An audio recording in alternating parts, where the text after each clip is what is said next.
Before the bid, we have air-conditioned stadiums in Qatar.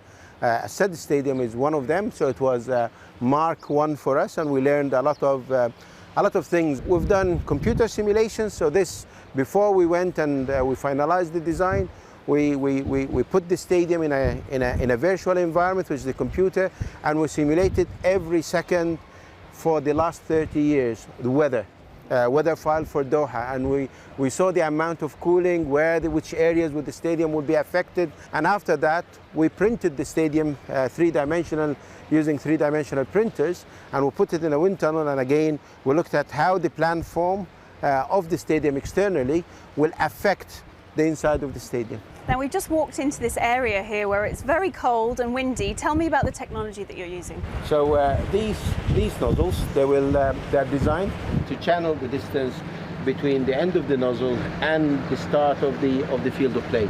So the field of play is one of the most important pieces or elements within the stadium. Mm-hmm. And you have to have a very healthy grass for the safety of the players, and at the same time grass like say a little bit of a dry air. Otherwise you will enhance diseases like moss and things like this. So how do you balance it when you've got a stadium like this? You've got half of the stadium in the sun here and then half in the shade. How do you balance the temperature across it? I mean, we have a lot of sensors dotted around the stadium to give me the temperature, air temperature, radiation, and the amount of humidity we have. And then we have a big computer room that will look into balancing all these elements in order to maintain around 22, 23 degrees C as well. One of the messages of the World Cup is to be sustainable. Some of our viewers might be concerned about air conditioning such a massive stadium.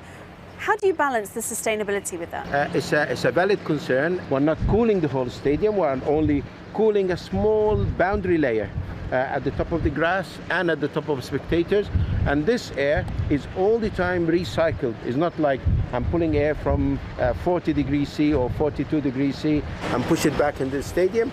We're using the same air and cool it and recool it again. And at the same time, what we've done is we looked at having the best computers, control algorithms, and control using sensory as well, in order to make sure that we're doing it as sustainable as possible.